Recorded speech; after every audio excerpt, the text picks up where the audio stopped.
7 अप्रैल और बात हो रही है क्रूड की। क्रूड क्राइसिस और मार्केट डाउन, आपने बिल्कुल सही सुना। न्यूज़ वाले बोल रहे थे लगातार कि भाई 2 दिन अच्छी खासी रिकवरी आई है, यहाँ से मार्केट जाएगा। वैसे अगर बात करूँ तो न्यूज़ वाले तो बोलते ही रहते हैं कि भाई 26,000 27,000। पता नहीं, कई लोगों को, आपको भी पता होगा कि कई लोगों ने बोला था कि भाई यहाँ से तो जब 26,000 था तो उनको 27,000 दिख रहा था, 30,000 दिख रहा था।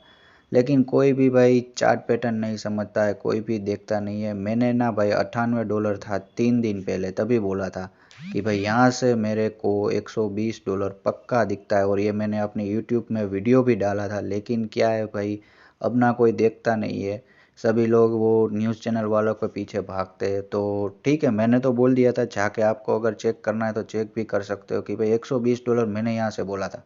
भले ही देखो, आप देख लो कि भाई 3 दिन है, 3 दिन में क्रूड ऑयल जो है वो लगभग लगभग 19% बढ़ चुका है। और यहाँ से मैं पक्का कह रहा हूँ $120 कहीं दूर नहीं है। अगर कुछ ऐसा हो गया तो भाई आज ही $120 दिख सकता है, और या तो फिर इस वीक में देख सकता है। मतलब 120 कहीं दूर नहीं है अभी यहाँ से। और जो हमारे इंडियन मार्केट में रैली आई थी, जो 2 दिन लगातार बढ़ा था, वो भी मैं आपको कहता हूँ कि भाई संभल जाओ, ट्रैप है। 2 दिन की रैली डिसाइड नहीं करेगी।